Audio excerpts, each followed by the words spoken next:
आप देख रहे हैं श्री हरि कृपा आश्रम चैनल। संस्थापक स्वामी श्री हरि चैतन्य पुरी जी महाराज।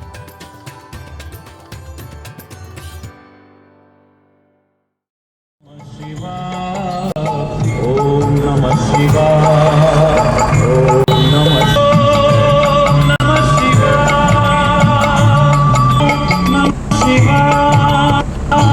नमः शिवाय। नमः शिवाय।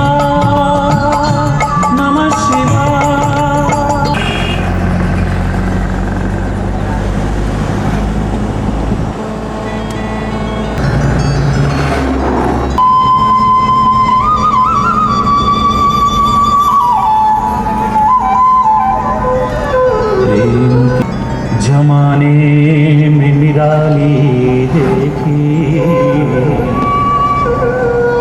प्रेम की प्रेम से ही सब में राम समाया। सबसे कर लो प्रीति।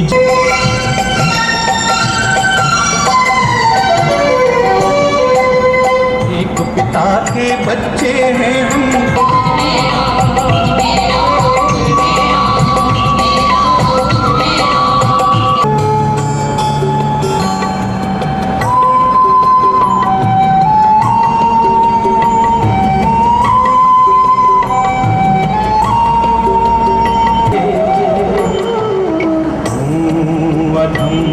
आधीन शरण अब शरण में लीजिए मेरे।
जल्दी भेजो।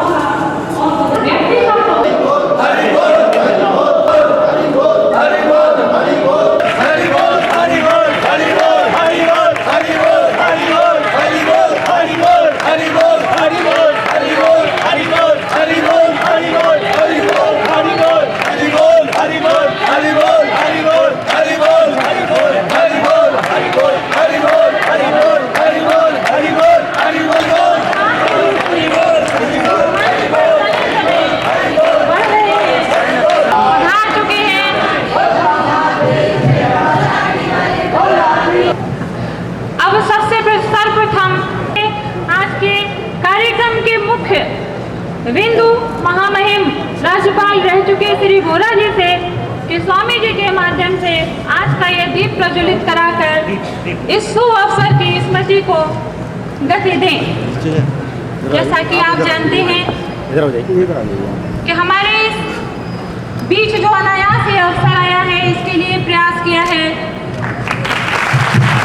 रोटरी क्लब, सीडीसी, उदार शिक्षा और राष्ट्रीय सेवा योजना के सौजन्य से निदेशक प्रशासन जो कि रोटरी क्लब के सचिव हैं श्री अरोरा जी, वीर सिंह जी, एनएसएस से श्री ए के उपाध्याय जी, निदेशक प्रशासन जो रोटरी क्लब के सचिव भी रहे हैं श्री अरोरा जी, और साथ में अधिष्ठाता छात्र कल्याण श्री जेबी सिंह जी, उपस्थित अन्य सभी भद्रजन, बीपीएस अरोड़ा जी जिन्होंने मान्यता Basant Ram ji, director of research माल्यार्पण करके मंच से उतर रहे हैं डॉक्टर वीर सिंह जी के माध्यम से ये माल्यार्पण हुआ है। हम आमंत्रित कर रहे हैं श्री ए.के. उपाध्याय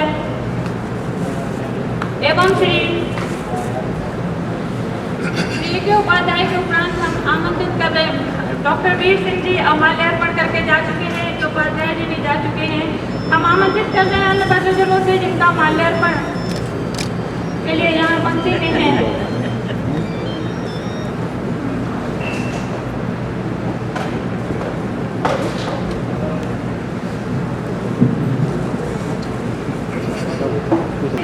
सेवा उससे शिक्षार्थी भटक ना जाए, इसके लिए समय समय पर ऐसे प्रयास किए गए हैं।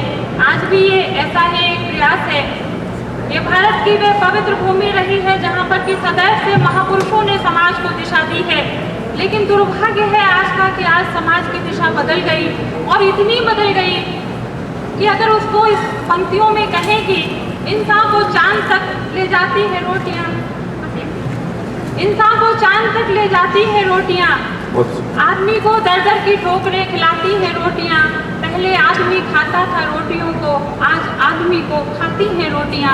ये हालात बदलने चाहिए और इसके लिए हम सब पंतनगर वासियों की ओर से आपका स्वागत और अभिनंदन करने के उपरांत अब यह अभिलाषा है कि हम श्री स्वामी जी के मुख से आज का ये प्रवचन सुनकर धन्य हो।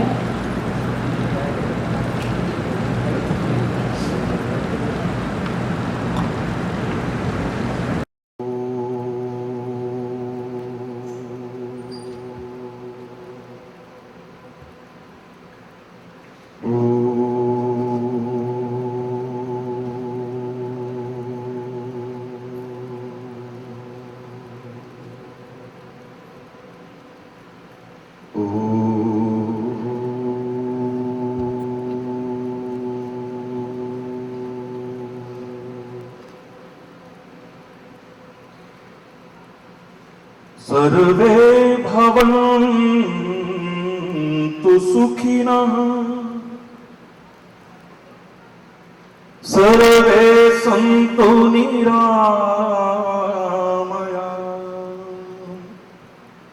सर्वे भद्राणि पश्यन्तु, मा कश्चित् दुःखभाग् भवेत्, मा कश्चित् दुःखभाग् भवेत्। ॐ शान्ति शान्ति शान्ति। ॐ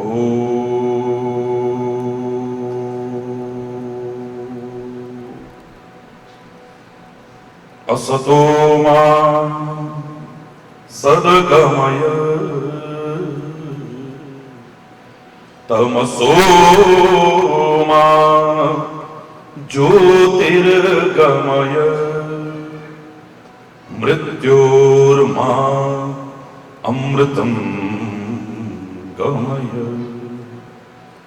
ॐ शान्ति शान्ति शान्ति। ॐ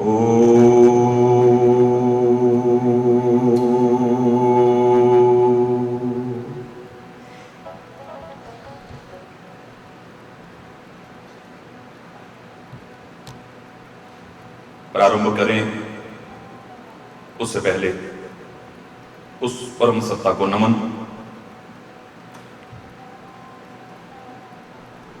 जो एक ही है, अलग अलग नहीं, जिसके नाम अलग हो सकते हैं, जिसकी उपासना पद्धतियां अलग हो सकती हैं, जिसको जानने, जिस तक पहुंचने के मार्ग विभिन्न हो सकते हैं, उस परमात्मा को हृदय से नमन करते हुए चंद पंक्तियां मेरे साथ सब मिल करके बोलेंगे। हर देश में तू, हर वेश में तू, तेरे नाम अनेक तू एक ही है। हर देश में तू, हर वेश में तू, तेरे नाम अनेक तू एक ही है। तेरी रंग भूमि यह विश्व धरा, सब खेल में मेल में तू ही तू है। तेरी रंग भूमि यह विश्व धरा, सब खेल में मेल में तू ही तू है। हर देश में तू, हर वेश में तू, तेरे नाम अनेक तू एक ही है। सागर से उठा बादल बनकर, बादल से गिरा जल हो करके। सागर से उठा बादल बनकर, बादल से गिरा जल हो करके। फिर नहर बनी नदियां गहरी, तेरे भिन्न प्रकार तू एक ही है। फिर नहर बनी नदियां गहरी, तेरे भिन्न प्रकार तू एक ही है। हर देश में तू, हर वेश में तू, तेरे नाम। चींटी से भी अणु परमाणु बना, चींटी से भी अणु परमाणु बना। हर जीव जगत का रूप लिया, चींटी से भी अणु, हर जीव जगत का रूप लिया। कहीं पर्वत वृक्ष विशाल बना, कहीं पर्वत वृक्ष विशाल बना। सौंदर्य तेरा तू एक ही है, सौंदर्य तेरा तू एक ही है। हर देश में तू,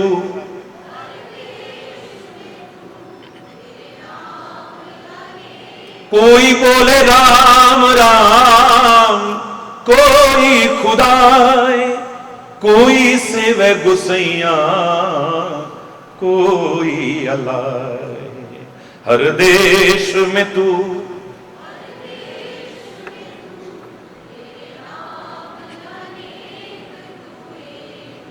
यह दिव्य दिखाया है जिसने, वह है गुरुदेव की पूर्ण कृपा। यह दिव्य, वह है गुरुदेव की पूर्ण कृपा। कर कृपा कुछ और न चाहे दिखा, कर कृपा कुछ और न चाहे दिखा। मैं और तू सब एक ही है। हर देश में तू,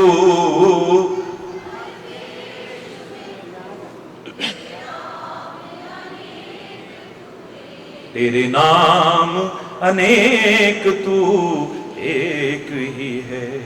तेरे नाम अनेक तू एक ही है।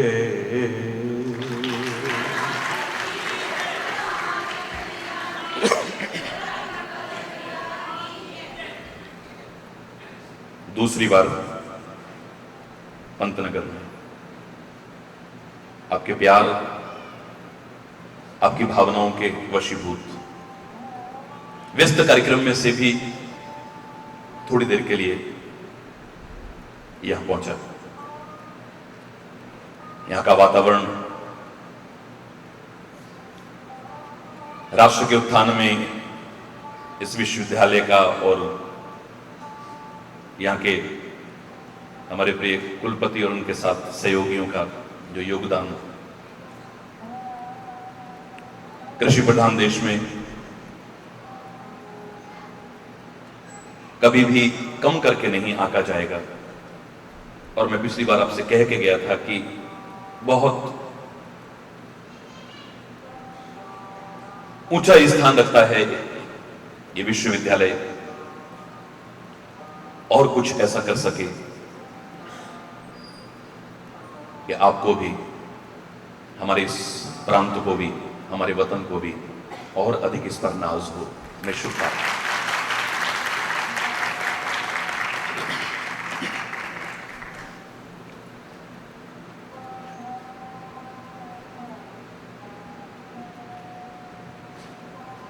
सारी दुनिया में लोग एक संदेश देने की कोशिश करते हैं कि सारे संसार के लोग मिलो और मिलकर के एक हो जाओ। आवश्यकता भी है इसकी।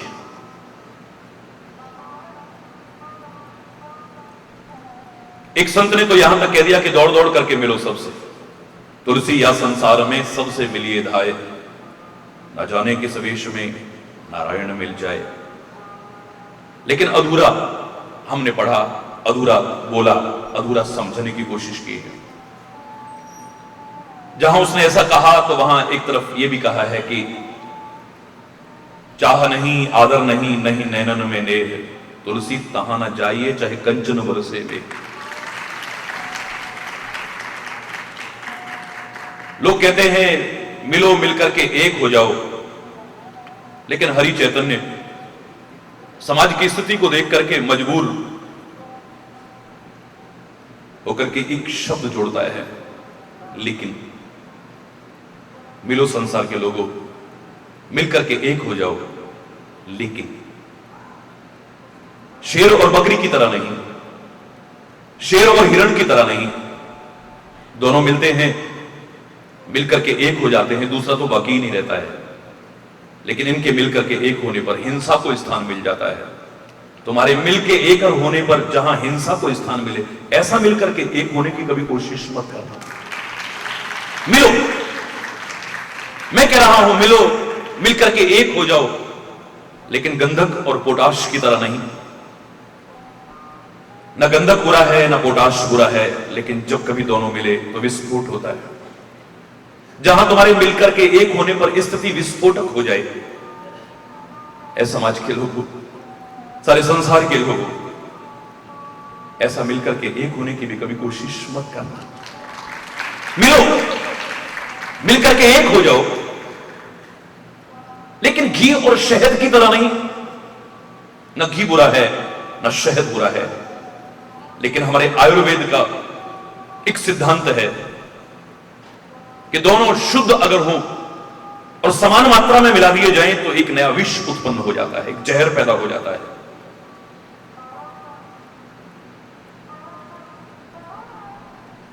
तुम्हारे मिलने पर अगर वातावरण विषाक्त होता हो, कटुता परिपूर्ण होता हो, तो ऐसा भी मिलकर के एक कभी होने की कोशिश मत करना। पूरे भाषणों से काम नहीं चलेगा। मैं भी बोल जाऊं हां मिलो, मिलकर के एक हो जाओ, आवश्यकता है इसकी, लेकिन शब्द जोड़ करके मिलो, मिलकर के एक हो जाओ, लेकिन कौरवों और पांडवों की तरह नहीं है। कौरव और पांडव कितनी बार आपस में मिले, कितनी बार मिले आपस में, लेकिन जब भी मिले एक नया विवाद पैदा हुआ है, एक नए विवाद को जन्म मिला है। तुम्हारे मिलकर के एक होने पर जहां एक और नया विवाद उत्पन्न हो जाए, अशांति का घटक पैदा हो जाए, ऐसा भी मिलकर के एक होने की कोशिश मत करो। मिलो, मिलकर के एक हो जाओ। वतन को आवश्यकता है, सारे समाज को आवश्यकता है। आज विश्व शांति के अग्रदूत मेरे इस प्यारे भारत में आज अशांति बहुत चिंता का विषय है, दुर्भाग्यजनक है।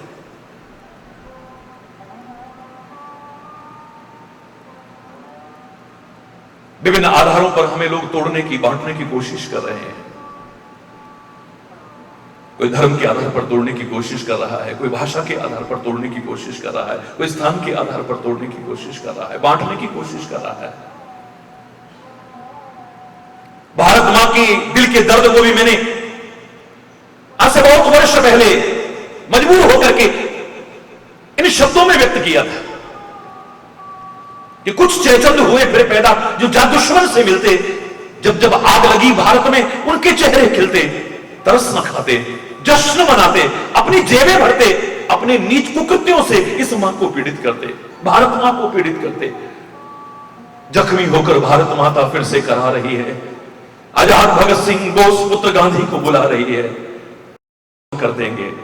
था तुमने आजाद कराया, लाखों वीर सपूतों ने तब था रक्त बहाया, कुछ सोचा है? सिर कश्मीर तो कब से कटा है मेरा, पूरा पश्चिम हाथ कटे हैं, सारा वस्त्र फटा है मेरा। अरे और न काटो और न बांटो और न जख्म बढ़ाओ तुम, थोड़ी भी यदि लाज है बाकी मुझ मां की लाज बचाओ। और न काटो और न बांटो और न जख्म बढ़ाओ तुम, थोड़ी भी यदि लाज है बाकी मुझ मां की लाज बचाओ तुम। हरि चैतन्य समझते हो तुम हिंदू मुस्लिम सिख ईसाई, अरे पगलो तुम हो आपस में सब भाई भाई, मिल करके रहो, एक होकर के रहो, नेक होकर के रहो। इस समाज को तोड़ने और बांटने की कोशिश मत करो। आवश्यकता है इसकी, लेकिन शब्द जोड़े बिना मैं नहीं रहूंगा। मिलो, मिल करके एक हो जाओ। जो नीच कुत्सित और घृणित साजिशें हमको तोड़ने और बांटने की लोग कर रहे हैं, विभिन्न आधार पर उनको नाकामयाब करने की कोशिश करनी है। आपसे प्यार, एकता और सद्भाव का करारा तमाचा लगने की उनके गाल पर जरूरत है। आज मिलकर के एक हो जाओ, लेकिन दूध और पानी की तरह, लेकिन खटाइयों से बचते हुए। याद होगा मैंने बहुत पहले कहा था कि दूध ने कहा कि पानी तुम मुझसे दोस्ती करोगे, मुझसे मित्रता करोगे, मुझसे प्यार करोगे? बोले मैं तो करता हूं। तो मुझे लोगों की बहुत बातें सुननी पड़ती हैं, तुम्हारा दोस्त नीचे नालियों में बहता है और तुम बर्तनों में रखे जाते हो। मेरे साथ मिलकर के रहो तुम। पानी कहता है मैं प्यार करता हूं तुमसे, दोस्ती करता हूं, लेकिन तुम्हारे साथ मिलकर के नहीं रहूंगा मैं। क्यों? क्योंकि मैं स्वार्थी नहीं हूं। मैं अगर तुम्हारे साथ मिलकर के रहूंगा तुम्हारी कीमत कम हो जाएगी। ए दूध, ए अमृत के समान समझे जाने वाले दूध, लोग तेरा तिरस्कार करेंगे। ये भी कोई दूध है, ये भी कोई दूध है, ये भी कोई दूध है। तेरी कीमत कम हो जाए, तेरा तिरस्कार हो, मैं नहीं चाहता, क्योंकि तुझसे प्यार करता हूं, दोस्ती करता हूं, तेरे साथ मिलकर के नहीं रहूंगा। उसने कहा नहीं, मुझे अपने कीमत कम होने की परवाह नहीं है, मुझे अपने तिरस्कार की भी परवाह नहीं है। तेरे लिए सब बर्दाश्त कर सकता हूं, लेकिन तुझे मेरे साथ मिलकर के रहना पड़ेगा। बहुत बहस हुई तो दोनों मिल गए आपस में, एक बर्तन में रखे गए दोनों, एक भाव पर बिके बाजार में जाकर के। पानी के मन में आया कि दूध ने कितना बड़ा त्याग किया है मेरे लिए। देखो समाज में कैसे हमें सीखना चाहिए, दूध और पानी के उदाहरण से सीखो। हालांकि इसे भी मैं सर्वश्रेष्ठ उदाहरण नहीं कह रहा हूं, लेकिन शब्द जोड़ रहा हूं इसमें भी। पानी कहता है कि मेरा भी कोई फर्ज बनता है। इसने अपनी कीमत कम होने की परवाह नहीं की, अपने तिरस्कार की परवाह नहीं की और मुझे सम्मानजनक स्थिति तक पहुंचाया है। तो मैं भी तो इससे प्यार करता हूं। मेरी भी एक एक बूंद जब तक इसके साथ में है, मैं सूख जाऊंगा, मैं जल जाऊंगा, मैं बर्बाद हो जाऊंगा, लेकिन दूध पर आंच नहीं आने दूंगा। और उसने खाली कहा नहीं, करके दिखाया है। जब आग पर चढ़ाए गए तो पहले भाप बन करके पानी उड़ना शुरू होता है, सूखना शुरू होता है। दूध तो तब सूखना शुरू होता है जब पानी सारा सूख जाता है। तब तो हमने उसका नाम भी दूध नहीं रखा है। हमें पता लग गया है कि इसने खोया है अपने प्रेमी को, खोया है अपने मित्र को, हमने नाम ही उसको खोया रख दिया है, दूध उसका नाम ही नहीं रखा है। कितना प्यार आपस में, एक दूसरे पर मर मिटने को तैयार है, एक दूसरे पर अपना सब कुछ कुर्बान करने को तैयार है। दूध ने भी नहीं कहा कि पानी सूखना शुरू हुआ है तो इसे सूखने दो, जलने दो, बर्बाद होने दो, चढ़ जा बेटा सूली पर बलि करेंगे राम। नहीं, वो भी इतना स्वार्थी नहीं था। उसे क्रोध आने लगता है, अपने प्रेमी के, अपने मित्र के जुदा होने पर उसे क्रोध आता है, उफान आता है, उबलना, उसकी मनोवृत्ति को पढ़ने की कोशिश कीजिए। वो गुस्से में आता है, उबलने लगता है। कौन है जो हम दोस्तों को जुदा करने की कोशिश कर रहा है, एक दूसरे से विलग करने की कोशिश कर रहा है? उसे अपने दोस्त के जुदा होने पर ही गुस्सा आ रहा था। इसकी तो परीक्षा की जा सकती है। थोड़ा पानी का छींटा मारो ना, उबलते दूध पर शांत होकर बैठ जाता है। उसे लगता है मेरा प्रेमी वापिस आ गया है, मेरा दोस्त वापिस आ गया है। उसकी मनोवृत्ति को देखिए आप। जो दो लोगों को तोड़ने की कोशिश करे, जो बांटने की कोशिश करे, ऐसी शक्तियों को महत्व नहीं देते हैं। कौन अलग कर रहा है? ध्यान गया तो नीचे आग है जो हम दो प्रेमियों को, दो दोस्तों को अलग करने की कोशिश कर रही है। इसे मान्यता नहीं देनी है।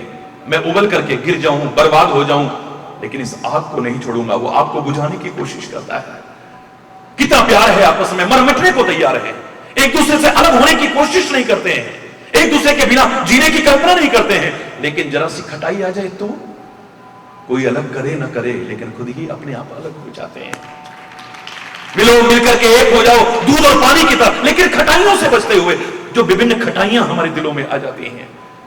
हमारा तो अपने भाई से दिल खट्टा हो गया है, हमारा तो अपने बच्चों से दिल खट्टा हो गया है, हमारा तो फलाने वर्ग से दिल खट्टा हो गया। ये जो खटाइयां आ जाती हैं दिलों में, इनसे अगर बचने की कोशिश न की तो प्यार तुम्हारा कितना भी क्यों ना हो, तुम कितना भी एक होकर के रहो, अलग हो जाओगे, मिलकर के नहीं रह पाओगे कभी। इसलिए मिलना है, मिलकर के एक हो जाना है, लेकिन ऐसे उदाहरण के साथ जो हमारा कभी मिलना बिछुड़ने में ना आए। मेरे प्यारे भाइयों, मेरी प्यारी बहनों, मेरे प्यारे बच्चों, हम एक बार मिले तो हमारे कभी संबंधों में कड़वाहट ना आए, हमारे संबंधों की मिठास खत्म ना हो जाए। आज ज्यादातर संबंध गले पड़े ढोल की तरफ बजाए जा रहे हैं, निभाए जा रहे हैं जैसे तैसे। वो जो प्यार और अपनापन होना चाहिए था परिवार में, विभिन्न संबंधों में, समाज के विभिन्न संबंधों में देखो तो आप अधिक जानते हो, शायद बहुत कम नजर आएगी वो मधुरता, वो मिठास, वो संबंधों की गरिमा। हमारे तन मिले हैं, मिलकर के रहते हैं, लेकिन हमारे दिल नहीं मिले हैं। और समाज में एक शांतिपूर्ण, प्रेमपूर्ण स्थिति में हम तभी पहुंच सकते हैं जो खाली तन न मिले, हमारे दिल मिले। दिल न मिले तो कुछ नहीं हो पाएगा। चाहे वो घर में हो, चाहे समाज में हो, किसी संगठन में हो, पहले हमारे दिल मिलने चाहिए। अगर दिल मिले हैं हमारे, कई बार हमारे तन न भी मिल पाए तो एक दिन मिल जाएंगे। और अगर हमारे दिल न मिले तो तन से मिलकर के भी रहे तो कब बिछुड़ जाएंगे, कोई कुछ नहीं कह सकता है। एक बार मैंने खाली उर्मिला शब्द पर 18 दिन प्रवचन दिया था। रामायण का वो अछूता पात्र जिस पर शायद लोग निगाह दौड़ाना भूल जाते हैं, लक्ष्मण की वो धर्म पत्नी उर्मिला 14 वर्ष के लिए अपने पति को, उस पति को जिससे इतना प्यार करती है, सहर्ष जंगल में भेज देती है। आप होते तो कहते सौतेला भाई है, आपको क्या आवश्यकता है, वनवास आपको नहीं हुआ है। सौतेले भाई के लिए इतना बड़ा त्याग। अगर इतना नीचा चिंतन न होता, इतना गिरा हुआ चिंतन न होता तो भी वनवास आपको नहीं हुआ है, राम को वनवास हुआ है, आप क्यों जा रहे हो? चलो इतना भी चिंतन न होता और ऊंचा चिंतन होता, कम से कम ये तो कहते हैं कि 14 वर्ष तक मैं आपके बिना कैसे रहूंगी। आपस में अगर प्यार न हो, संबंधों में कड़वाहट हो, संबंधों की मिठास खत्म हो चुकी हो, गले पड़े ढोल की तरह संबंध निभाए जा रहे हो, तब तो 14 वर्ष क्या 24 वर्ष के लिए भी चले जाए, नो प्रॉब्लम, अच्छा है, शांति रहेगी, इतनी देर मुसीबत तो टलेगी कम से कम। लेकिन जो एक दूसरे के बिना एक क्षण न रह पाते हो, वो 14 वर्ष के लिए हंसते हंसते विदा कर दे। मैंने याद करो, अगर आप टेलीविजन पर निरंतर सुनते हैं, नियमित सुनते हैं, मैंने इतना ही कहा था, अगर आज कोई महिला इतना बड़ा त्याग करके दिखाई तो हरि चैतन्य, सारी दुनिया जिसके पैर धो धो करके पीने को तैयार है, हरि चैतन्य उस महिला के पैर रगड़ रगड़ करके धो धो करके पीने को तैयार हो जाएगा। हंसते हंसते भेज दे, हंसते हंसते, मुस्कुराते मुस्कुराते। क्यों?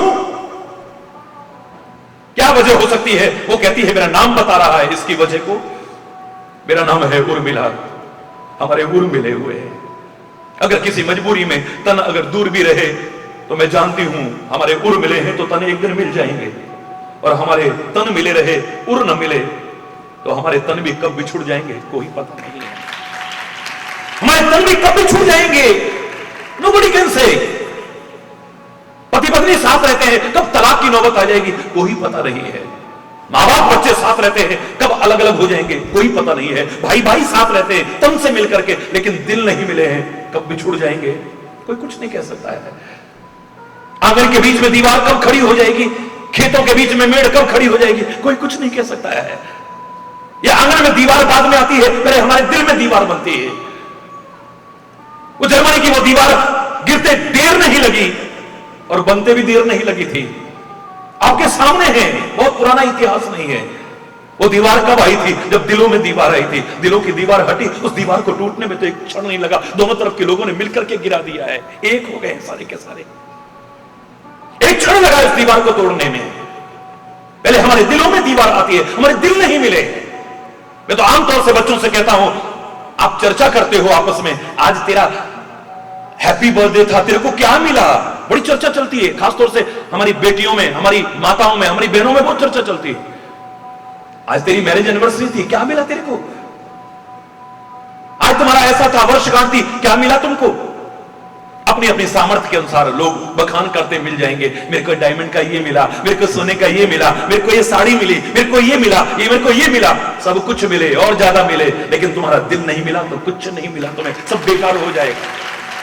तुम्हें सब कुछ मिला है लेकिन तुम्हारे दिल नहीं मिले तो, और अगर तुम्हारा दिल मिला है, तुम्हें कुछ भी न मिला तो दावे से कह रहा हूं, तुम प्यार और चैन सुकून से अपने जीवन को व्यतीत कर सकते हो। तुम्हारा घर बना रहेगा, कभी टूटने की कगार पर नहीं पहुंचेगा, कभी बिखरने की कगार पर नहीं पहुंचेगा। यही बात राष्ट्र और समाज की भी है। हमारा मिलाप ज्यादा दिन के लिए क्यों नहीं रह पाता है। मैंने बहुत गहराई से जब इसका विश्लेषण किया है, ईश्वर की कृपा से मेरे सामने एक उदाहरण उभर करके आया है कि एक होकर के मिलना पड़ेगा। पहले लोग कहते हैं एक बनो, नेक बनो, लेकिन मैंने इसको उलट दिया है, पहले नेक बनो फिर एक बनो, तब तुम एक होकर के रह पाओगे, वरना एक होकर के नहीं रह पाओगे। जब तक तुम नेक नहीं बनोगे तब तक एक नहीं हो पाओगे। चाहे कोरे भाषण कोई भी करता रहे, चाहे कोई नेता करते रहे, चाहे अभिनेता करते रहे, चाहे कोई तथाकथित संत महापुरुष करते रहे, कोरा भाषण होगा, कोरा भाषण नहीं हो पाएंगे, एक हम नहीं हो पाएंगे। कभी इस पर विचार किया तो मेरे सामने एक उदाहरण नजर आया कि एक ऐसे लोग मिले हैं जो एक बार मिलने के बाद कभी नहीं बिछुड़े हैं। तुम्हारे संबंधों की गरिमा कब खत्म हो जाती है पता ही नहीं चलता है। आज जिसका सम्मान करते हो, कल को उसका निरादर करते भी देखा गया है। आज जिसके गुण गाते हो, कल को उसकी आलोचना करते देखा गया है। आज जिसको देखे बिना नहीं रह पाते थे, कल को उसे देखने को मन नहीं करता है। कभी अपने से दूर करने को मन नहीं करता है, अब नजदीक आए तो हमें अच्छा नहीं लगता है। ऐसा परिवर्तन क्यों आ जाता है? तुम्हारे संबंध खत्म क्यों हो जाते हैं? वो गरिमा और मिठास क्यों खत्म हो जाती है? क्योंकि तुम्हें मिलना नहीं आता है। मैं तो अभी कल यहां चर्चा कर रहा था, मैंने कहा 3 चीजें सीख लो बस। अगर तुम्हें ठीक से रहना आ जाए, ठीक से कहना आ जाए, और जहां सहना चाहिए वहां ठीक से सहना आ जाए, मैं दावे से कह रहा हूं जीवन का नक्शा ही कुछ और हो जाएगा, समाज का भी नक्शा कुछ और हो जाएगा। इन तीनों चीजों में से एक भी चीज आज अधिकांश लोगों को नहीं आती है। रहना नहीं आता है ठीक से। किस्मत वाले हैं जिन्हें रहना आता है, जहां भी, जिन्हें कहना ठीक से आता है अपनी बात को, जिन्हें जहां आवश्यकता है वहां सहना भी आता है। तभी बने रहते हैं, संबंध भी बने रहते हैं, परिवार भी बने रहते हैं, समाज भी बना रहता है, राष्ट्र भी बना रहता है। हमें बनाया था पृथ्वी लोक के लिए, विचार करो। हमें आकाश के लिए बनाया होता तो हमारे पंख इत्यादि की व्यवस्था की होती नेचर ने। हमें अंतरिक्ष में रहने के लिए बनाया होता तो हमारी कुछ, जहां ग्रेविटी नहीं है, गुरुत्वाकर्षण का प्रभाव नहीं है, वहां रहने की कोई व्यवस्था की होती। हमें समुद्र में रहने के लिए बनाया होता तो हमारी मछली जैसी कोई व्यवस्था की होती। इस नेचर ने हमें पृथ्वी के निवासी बनाया है, पृथ्वी लोक पर रहने के लिए बनाया है। लेकिन हमें अंतरिक्ष में भी रहना आ गया है। मेरा कोई विरोध नहीं है, अच्छी बात है। हमें आकाश में रहना आ गया है, बड़ी अच्छी बात है। हमें सागर में रहना आ गया है, जहां बहुत मुश्किल था, चारों ओर पानी पानी पानी, वो भी खारा पानी, दूर दूर तक कुछ दिखाई नहीं देता था। जहां कितना मुश्किल था, जिन्हें रहना पड़ता है वो भी प्रारंभ में किस स्थिति में रहते हैं, सी सिकनेस होती है, बड़ा मुश्किल सा लगता है, मजबूरी में रहना पड़ता है, फिर धीरे धीरे हैबिचुअल हो जाते हैं, वर्षों वर्षों रहते हैं लोग। समुद्र में बहुत मुश्किल था रहना, लेकिन रहना आ गया है।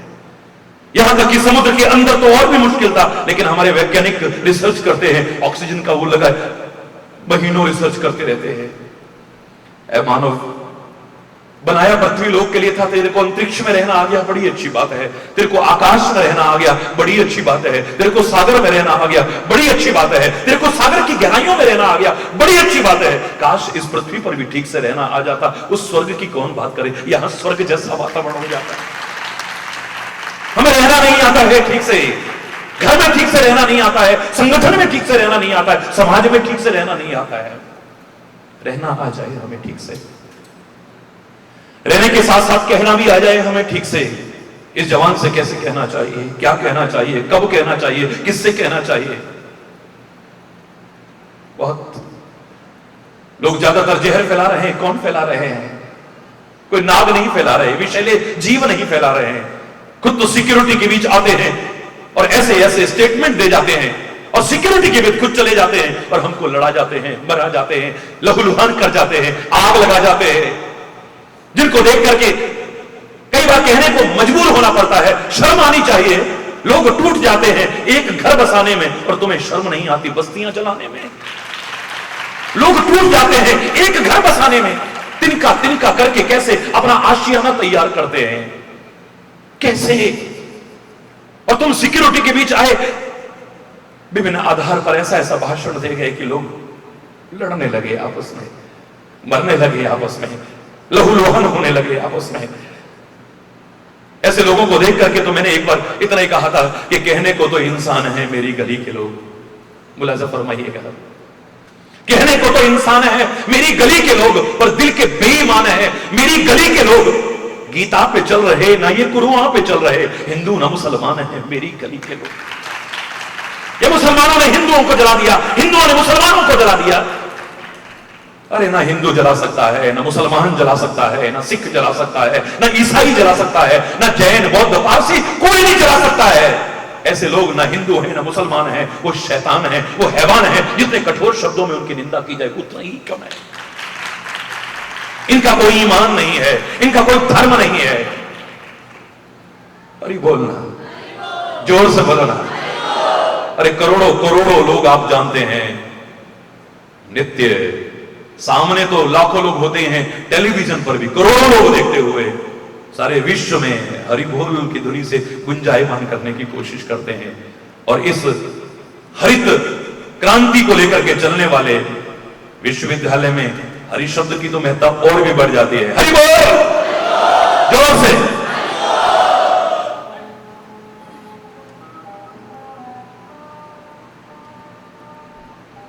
विचार करके देखिए, मजबूर होकर के कहना पड़ा था कि कहने को तो इंसान है मेरी गली के लोग, दिल के बेईमान हैं। ऐसे लोगों के लिए कह रहा हूं, हर एक के लिए नहीं। मेरी गली के लोग गीता पे चल रहे ना ये कुरान पे चल रहे, हिंदू न मुसलमान है मेरी गली के लोग। किसने जलाया आशियां वो बूझ रहे हैं। आप किसने लगाई है दंगा, किसने भड़काया है? ये तुरंत पहुंच जाते हैं, तुरंत तुरंत। हम आयोग बैठाएंगे, खाप बैठाओगे आयोग, खुद भड़काते हैं और फिर समाज की स्थिति देख करके अंदर से रोना आता है, रोना, दुख भी होता है। किसने जलाया आशियां वो बूझ रहे हैं, सब जान के अनजान हैं मेरी गली के लोग। पानी की जगह आग में घी डाल रहे हैं, फिर भी बड़े महान हैं मेरी गली के लोग। वाह वाह। मेरा कोई विरोध नहीं है कि आप हिंदू हैं या मुसलमान हैं या सिख हैं या ईसाई हैं या जैन हैं या बौद्ध हैं या पारसी हैं या पता नहीं क्या क्या हैं आप, मेरा कोई विरोध नहीं है। सबका सम्मान सम्मान करता हूं, मैं सबकी भावनाओं की कदर करता हूं। हरि चैतन्य के मुख से कोई ऐसा शब्द नहीं निकलेगा कभी भी जिससे कि समाज में एक और अशांति का घटक तैयार हो जाए। इसकी कल्पना भी मत कीजिएगा कभी। लेकिन हरि चैतन्य इतना तो कह सकता है, मेरे प्यारे बच्चों, मेरे प्यारे भाइयों, मेरे प्यारी बहनों, कि तुम सब कुछ बने हो, हिंदू, मुसलमान, सिख, ईसाई, जैन, बौद्ध, पारसी, पता नहीं क्या क्या बने हो। काश एक सच्चे इंसान भी बन जाते तो समाज का नक्शा ही कुछ और होता। हर एक के सामने प्रश्न चिन्ह होना चाहिए कि हम सब कुछ बने हैं, लेकिन एक इंसान बने हैं या नहीं। हम किस धर्म को मानते हैं, हालांकि धर्म अलग अलग नहीं है, मत अलग हो सकते हैं, पंथ अलग हो सकते हैं, संप्रदाय अलग हो सकते हैं। धर्म एक है जो हमें मानवता सिखाता है, जो राष्ट्रीयता सिखाता है, जो प्रेम सिखाता है, जो एकता सिखाता है, जो सौहार्द सिखाता है। और जो न सिखाए हरि चैतन्य उसे धर्म भी मानने को तैयार नहीं। मजहब नहीं सिखाता आपस में बैर रखना, क्यों? हरि बोल। आप क्या बने हो, लेकिन इंसान बने हो या नहीं। उस गजल की वो पंक्तियां दोहराने को बार बार मन करता है कि अब तो मजहब कोई ऐसा भी चलाया जाए, अब तो मजहब कोई ऐसा भी चलाया जाए जिसमें इंसान को इंसान बनाया जाए, जिसकी खुशबू से महक जाए पड़ोसी का भी घर, फूल इस बगिया में अब ऐसा खिलाया जाए। आग बहती है अब यहां गंगा में और यमुना में, आग बहती है अब यहां गंगा में और यमुना में, कोई बतलाए कहां जाके नहाया जाए। हो मेरे प्यार का कुछ ऐसा असर तुम पर भी, हो तेरे प्यार का कुछ ऐसा असर मुझ पर भी, तू रहे भूखा तो मुझसे भी न खाया जाए, और मैं रहूं भूखा तो तुझसे भी न खाया जाए। वो प्यार की स्थिति चाहिए हमें। ये कब हो पाएगा? हमारा मेल मिलाप ऐसा कैसे हो पाएगा? लोग संसार को एक मेला कहते हैं, संसार को एक मेला कहते हैं। अभी मैं पंजाब, हरियाणा और हिमाचल के कार्यक्रमों में, विराट धर्म सम्मेलनों में संबोधित कर रहा था, तो पंजाब में एक किसी ने भजन बड़ा प्यारा बोला, जग वाला मेला यारो थोड़ी थोड़ी देर दा, हंस दिया रात लंघ गई पता ना सवेरा, जग वाला मेला यारो। ये संसार एक मेला है और मेरा मिलाप शब्द से बना है। मेरे प्यारे भाइयों, मेरी प्यारी बहनों, मेरे प्यारे बच्चों, क्योंकि मेले में लोग मिलते हैं आपस में, और हमारा भारत राष्ट्र तो मेलों और संस्कृति का, त्योहारों का एक प्रतीक बन गया है। यहां पर कभी लोहड़ी का मेला लगता है, तो कभी मकर संक्रांति का मेला लगता है, कभी उत्तरायणी का मेला लगता है, कभी होली का मेला लगता है, तो कभी दिवाली का मेला लगता है, कभी ईद का मेला लगता है, तो कभी बैसाखी का मेला लगता है, कभी कोई मेला लगता है, कभी कोई मेला लगता है। और कभी कभी तो महाकुंभ जैसे मेले को देख करके तो सारी दुनिया की आंखें पटी रह जाती हैं, करोड़ों करोड़ों लोग इकट्ठे हो जाते हैं जहां एक साथ।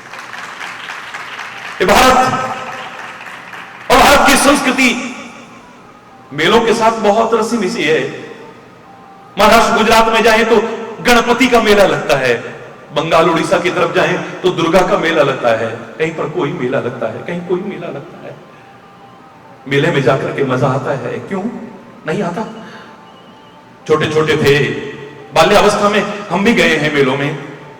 अब तो जाने की जरूरत नहीं पड़ती, क्योंकि अब तो जहां मैं जाता हूं वहीं पर अपने आप एक मेला लग जाता है, लाखों लाखों लोग इकट्ठे हो जाते हैं।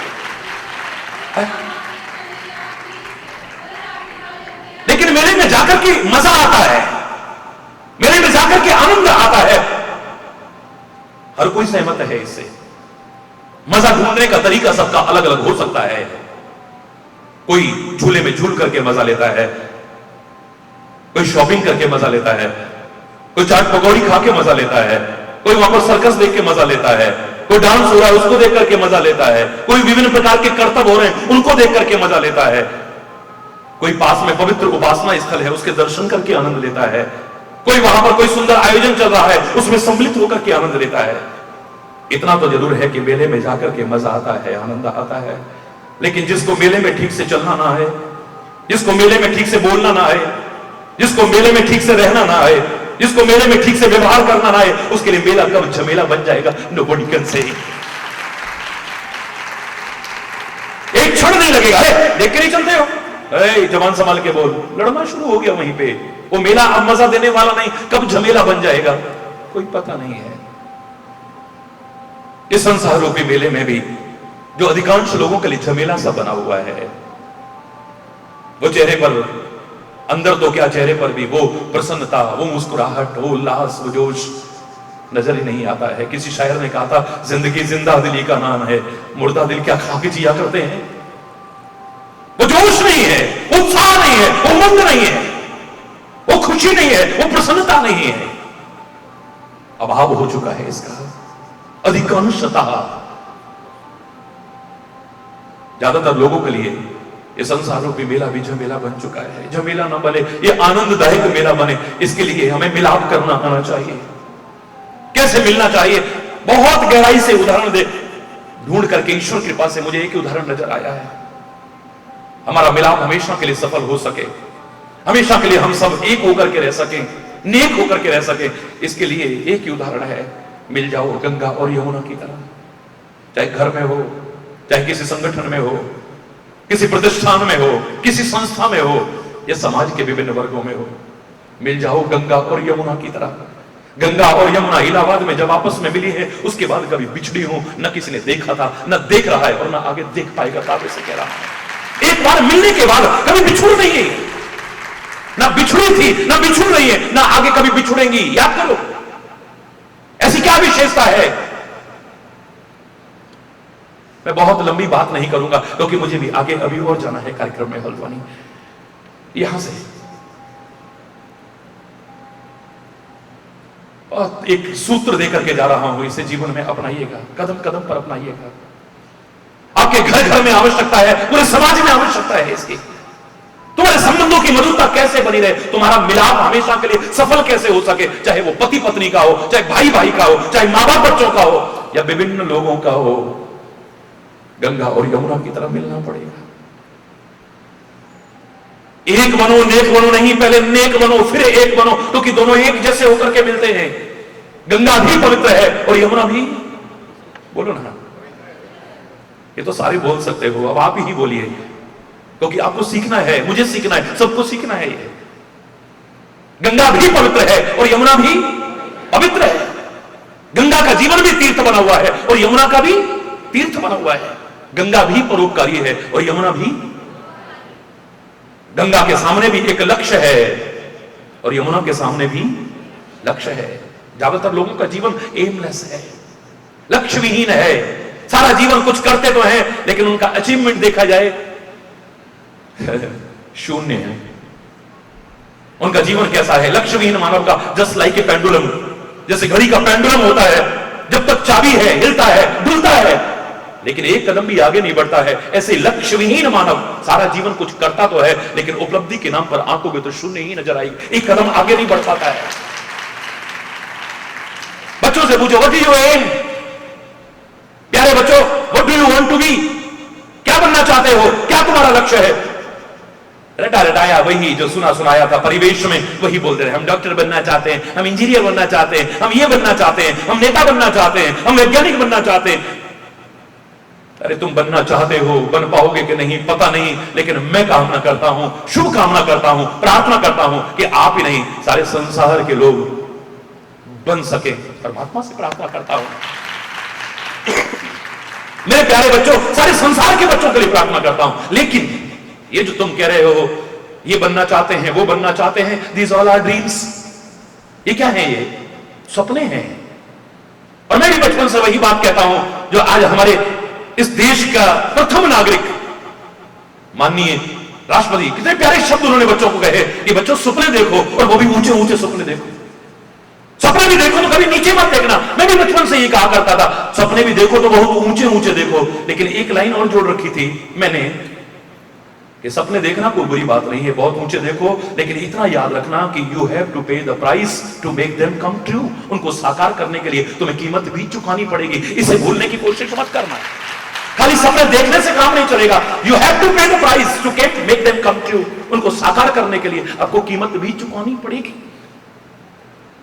याद करो मैंने आपसे पहले क्या कहा, छठी कक्षा में मेरे को पहला प्राइज इसी पर मिला था। असंभव तो कुछ नहीं है, नथिंग इज इम्पॉसिबल।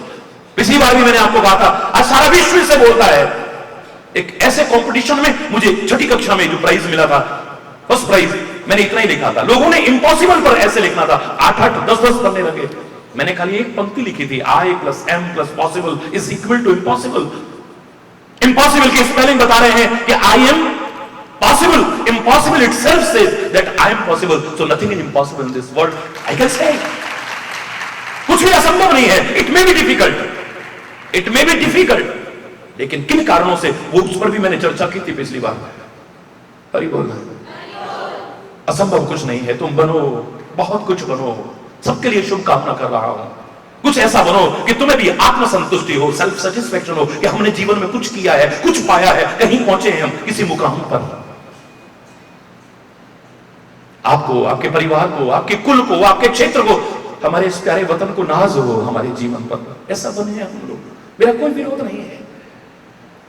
गंगा के सामने भी एक लक्ष्य है, यमुना के सामने भी एक लक्ष्य है, और खाली लक्ष्य निर्धारण नहीं है, चल रहे हैं निरंतर। चरे वैती के सिद्धांत का परिपालन निरंतर चल रहे हैं, रुक नहीं रहे हैं। और उसके बाद एक बात दोनों के जीवन में और मिलती है, व्यर्थ के उलझाव और टकराव से गंगा भी बचने की कोशिश करती है और यमुना भी कोशिश करती है। रास्ते में कोई पहाड़ आ जाए, कोई चट्टान आ जाए, तो लड़ते नहीं हैं, झगड़ते नहीं हैं, उलझते नहीं हैं। गंगा भी, यमुना भी, या कोई भी नदी या पानी की एक विशेषता है, उसे जहां से जगह मिले वहां से निकल जाएगा। अच्छा बाबा तू बड़ा सही, तू यहां खड़ा रहे, क्योंकि मुझे आगे बढ़ना है। इसलिए व्यर्थ के उलझाव और टकराव से कुछ मिलने वाला नहीं है। यथासंभव व्यर्थ के उलझाव और टकराव को टालने की कोशिश की जाती है। अति हो जाए तो बात अलग है, अति सर्वत्र वर्जित। अगर पानी को निकलने की जगह ना मिले तो बड़े से बड़े पहाड़ को, बड़ी से बड़ी चट्टान को भी उखाड़ करके फेंक सकती है नदी। दोनों का जीवन एक जैसा है, दोनों का जीवन तीर्थ बन चुका है, और दोनों जब मिलते हैं तो तीर्थ नहीं रह जाते, वो तीर्थ राज बन जाते हैं, परम पवित्रतम बन जाते हैं। उनका मिलाप कभी बिछुड़ने में नहीं आता है। अगर हम नेक ना हो, एक आदमी बहुत अच्छे संस्कार वाला हो और एक गंदे संस्कार वाला हो, मिल सकते हैं आपस में, लेकिन वो मिलाप कब तक रहेगा गॉड नोज़, नहीं रहेगा। एक आदमी निकम्मा निठल्ला हो और एक बहुत सक्रिय हो, कर्मशील हो, कर्मठ हो, उनका मिलना हो सकता है, लेकिन उनका मिलाप कब तक रहेगा कोई कुछ नहीं कह सकता है। अरे यार आज वहां चलना है, अरे यार आज वहां चलना है, अरे आज वहां चलना है, चलो यार, कब तक यार, तू तो निकम्मा है, निठल्ला है, भाई मेरे को तो काम भी देखना है यार, प्लीज। बेहतर है कि अब हमारी दोस्ती वहीं तक रहे तो ठीक है? तू तो खाली है, तेरे पास तो कोई काम है नहीं, मुझे काम भी देखना है। एक निकम्मा हो, एक कर्मठ हो, दोनों की दोस्ती कब तक रहेगी बोलो ना? कुछ दिन रह सकती है, हमेशा के लिए नहीं रह पाएगी। या तो गंगा और यमुना जैसा एक जैसा जीवन बनेगा। तो अगर ये इलाहाबाद को कौन जानता था? इलाहाबाद की क्या गरिमा थी और क्या महत्ता थी? कोई नहीं। जैसे और शहर है और कस्बे हैं और नगर है, ऐसे इलाहाबाद भी था। कौन पूजा करता इलाहाबाद की? इलाहाबाद का सम्मान क्यों बढ़ा है? क्योंकि वहां पर दो पवित्र आत्माएं, तीन, एक अदृश्य सरस्वती, तीन पवित्र आत्माओं का मिलाप। जहां पवित्र आत्माओं का मिलाप होता है वो स्थल भी परम पवित्र बनकर के उभरता है। जहां पर पवित्र आत्माओं का संगम होता है वो स्थल में एक तीर्थराज बनकर के उभर जाता है, उसकी महत्ता बढ़ जाती है। आप भी मिलो, नेक भर करके मिलो, एक होकर के मिलो। एक के मन में बहुत कलुषता भरी हो, एक के मन में पवित्रता भरी हो, मिलाप हो सकता है, लेकिन निभेगा मुझे नहीं लगता है। एक निस्वार्थ जीवन जीता है, एक बड़ा स्वार्थी है, उसके स्वार्थ में बाधा पड़ी, कब संबंध टूट जाएगा कुछ नहीं कह सकते हो। दुनिया भर में रामचरित्र में हमने देखा कितने मिलाप हुए होंगे। राम के साथ कितने लोग मिले, श्री राम के साथ कितने लोग मिले। कभी निषाद मिलता है, कभी शबरी मिलती है, कभी विभीषण मिलता है, कभी सुग्रीव मिलता है, कितने लोग मिले, लेकिन मिलाप इन सब का नहीं कहा जाता है। पूरी रामायण होने के बाद अंत में अगर कहते हैं कि मिलाप ढूंढा जाए तो कौन सा मिलाप है? बोले भरत मिलाप है। मिलाप सारी रामचरितमानस में अगर तुम्हें मिलेगा तो भरत मिलाप का उदाहरण मिलेगा। सर्वश्रेष्ठ उदाहरण मिलेगा तो भरत मिलाप का उदाहरण मिलेगा। लोग पता नहीं क्या क्या चर्चा करते हैं, लेकिन मैं तो चंद शब्दों में कहा करता हूं, क्या विशेषता है इस मिलाप की? क्या विशेषता है इस मिलाप की? ये मिलाप आप बाह्य रूप से देखते हो, खाली क्या देखते हो बाहर से, राम भी सांवले हैं और भरत भी। आप लोग बाहर बाहर की चर्चा करते हो, अरे बोलना जोर से बोलो, आप खाली बाहर बाहर की चर्चा करते हो। लक्ष्मण गोरे, शत्रुघ्न गोरे, भरत सांवले और राम, अरे बोलना, आप बाहर की चर्चा करते हो। लेकिन मैं कह रहा हूं इस बाहर से ही अंतर की यात्रा शुरू करो ना।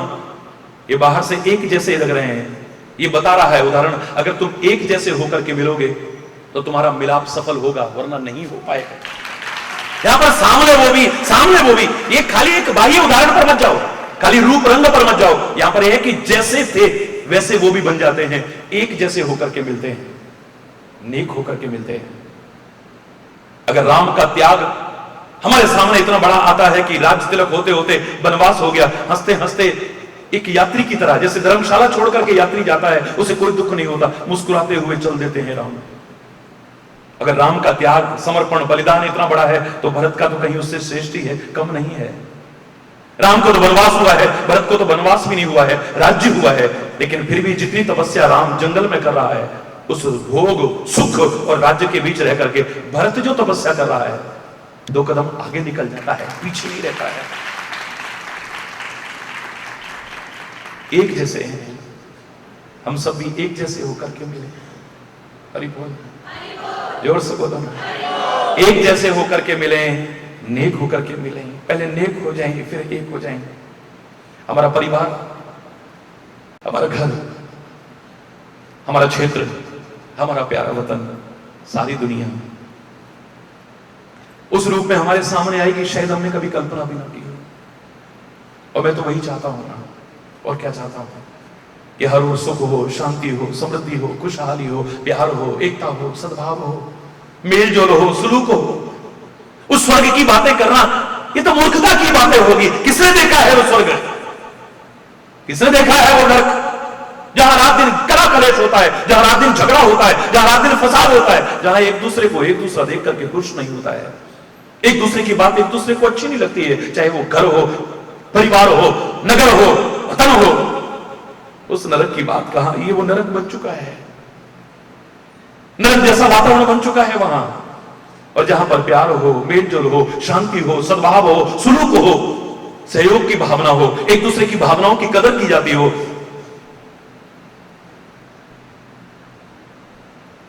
एक दूसरे को एक दूसरा देख करके खुश होता हो, एक दूसरे की तरक्की देख करके खुश होता हो, एक दूसरे के दुख से प्रभावित होता हो। मैं दावे से कह रहा हूं, उस स्वर्ग की बात किया, वहां पर स्वर्ग का वातावरण उतर आता है। हमें तो यहां स्वर्ग की बातें करनी है।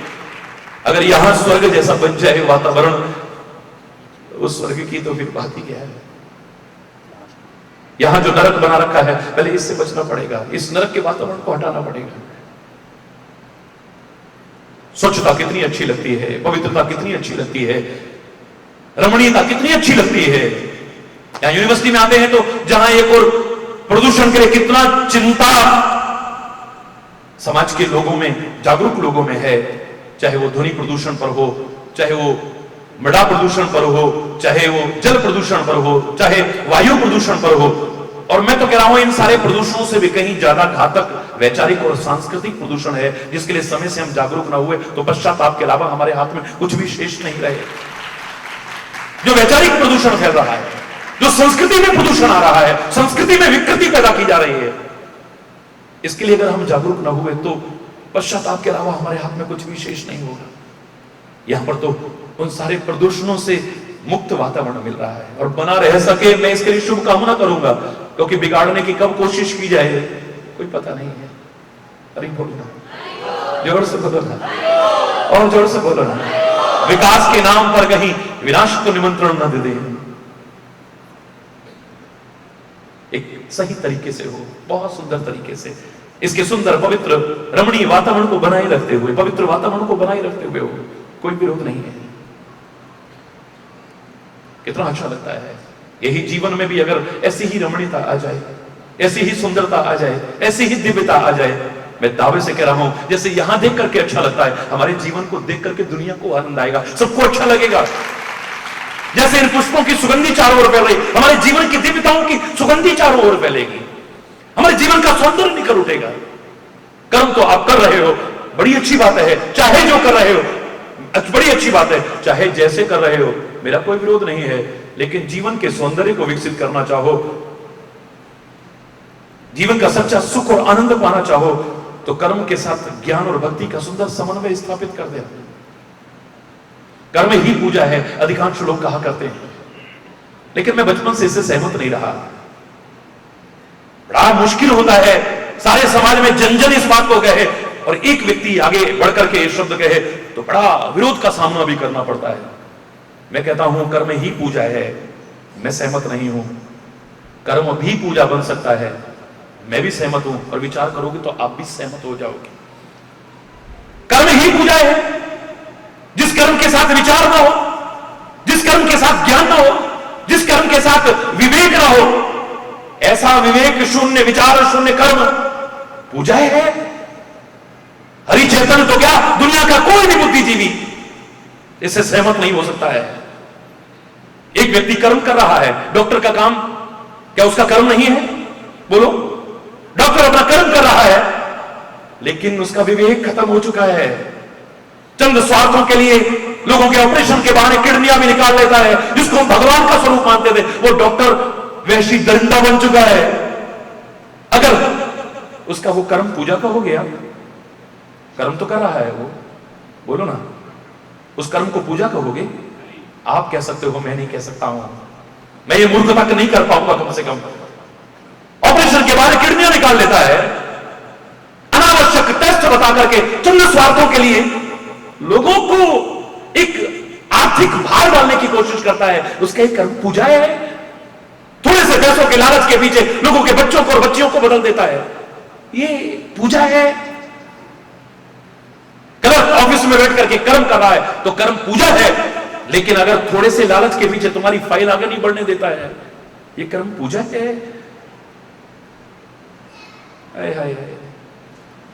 एक इंजीनियर पुल बनवा रहा है, उसका कर्म पूजा है, लेकिन वो ये नहीं सोचता है कि थोड़े से स्वार्थ के पीछे इसकी क्वालिटी को गिरा दिया है। कभी ये पुल ढह गया तो लोगों की जानें भी जा सकती हैं, तो उसका कर्म पूजा है। लोगों के जीवन से खिलवाड़ कर रहे हैं, खाने पीने की चीजों में मिलावट कर रहे हैं, दुकान पर बैठा है वो, उसका कर्म पूजा है। लेकिन खाने पीने की चीजों में मिलावट करता है, बेईमानी करता है, कम तोलता है, आप उसे पूजा कहते रहिए। हरिचंद्र ने ऐसे कर्म को पूजा कहने को तैयार होता रहिए। भूल जाते हैं इस बात को, शायद इस विचार को भूल जाते हैं कि अगर दिल किसी का दुखाया ना होता, जमाने ने तुझको सताया ना होता, न आते तेरी आंख में आज आंसू, किसी हंसते को घर रुलाया ना होता, न घर में अंधेरा तेरे आज होता, जो दीपक किसी का बुझाया ना होता, न चुभता तेरे पांव में आज काटा, जो नश्तर किसी को चुभाया ना होता। अगर बेसहारों का तू बनता सहारा, तो दिल में तेरे गम का साया ना होता। दूसरों को दुखी करके मैं सुखी हो सकूंगा, इस भ्रमपूर्ण स्थिति में जो लोग जी रहे हैं। नशीले पदार्थों का सेवन करके लोगों के घरों का चिराग बुझा रहे हैं, समाज की दुर्दशा को सामने ला रहे हैं। कर्म तो कर रहे हैं, लेकिन इस कर्म को पूजा आप कहते रहिए। अगर कहते हो तो मैं नहीं कह सकता हूं। कर्म कर पूजा करके तो शांति मिलती है, हर कोई इससे सहमत हो सकता है। लेकिन जो कर्म जिसे आप पूजा कह रहे हो बिना विचारे किया जाए, तो आप ही कहते हो बिना विचारे जो करे सो पाछे। क्यों? कर्म पूजा है, कर्म ही पूजा है। पूजा करके पश्चाताप होता है क्या? ग्लानि होती है क्या? शर्मिंदगी का सामना करना पड़ता है क्या? लेकिन अगर कर्म के साथ विचार ना हो, आप भी स्वीकार करते हो बिना विचारे जो करे सो पाछे पछताए, काम बिगाड़े आपनो और जग में होता हंसाए। हंसती है दुनिया, उसे शर्मिंदगी का सामना करना पड़ता है, उसे पश्चाताप और ग्लानि का सामना करना पड़ता है। सफलता तो उससे कोसों दूर चली जाती है। जिस कर्म के साथ विचार ना हो, विवेक ना हो, ज्ञान ना हो, वो कर्म पूजा नहीं है। अगर परमात्मा का स्मरण करते हुए विचार पूर्वक तुम कर्म करते हो, मैं दावे से कह रहा हूं, आप जहां भी हैं, जो भी कर्म करते हैं, आपके हर कर्म को हरिचंद्र पूजा कहने को तैयार हो जाएगा। मैं अधूरी परिभाषा नहीं दूंगा कि पूजा का तात्पर्य खाली घंटी बजाना है, पूजा का तात्पर्य खाली आरती उतारना है, पूजा का तात्पर्य खाली ये करना है, पूजा का तात्पर्य, मैं अधूरा अर्थ नहीं दूंगा। आपका हर कर्म पूजा बन सकता है, आपका हर क्षण भक्ति स्वरूप बन सकता है। लेकिन अगर ये सुंदर समन्वय स्थापित कर दिया जाए तो, मैंने एक बार कहा था कि आप चाहे जैसे कर्म करते हुए, चाहे जो कर्म करते हुए, चाहे जहां पर कर्म करते हुए जीवन व्यतीत कर सकते हो, लेकिन जीवन के सौंदर्य को विकसित करना चाहो, जीवन का सच्चा सुख और आनंद पाना चाहो, तो कर्म के साथ ज्ञान और भक्ति का समन्वय स्थापित कर लेना। सुंदर समन्वय है। मेरी आंख न होती मैं जिंदा रह सकता था, मेरे चेहरे पर आंखें न होती मैं जीवित रह सकता था, मेरे चेहरे पर कान न होते मैं जीवित रह सकता था, मेरे चेहरे पर कान और आंख दोनों ना हो, खाली मुख हो, तो भी मैं जीवित तो रह सकता हूं, लेकिन चेहरे का सौंदर्य और जीवन का आनंद जो इन तीनों के रहते उठा सकता हूं, खाली मुख के द्वारा नहीं उठा सकता हूं। ठीक ऐसे ही ना हो मुझे ज्ञान, मैं जीवित रह सकता हूं,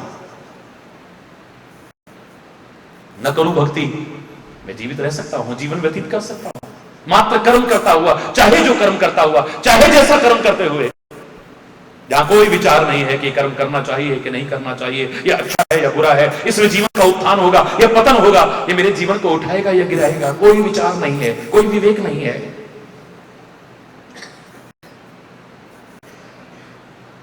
ज्ञान की आंखें ना हो मेरे पास, मैं जीवित रह सकता हूं,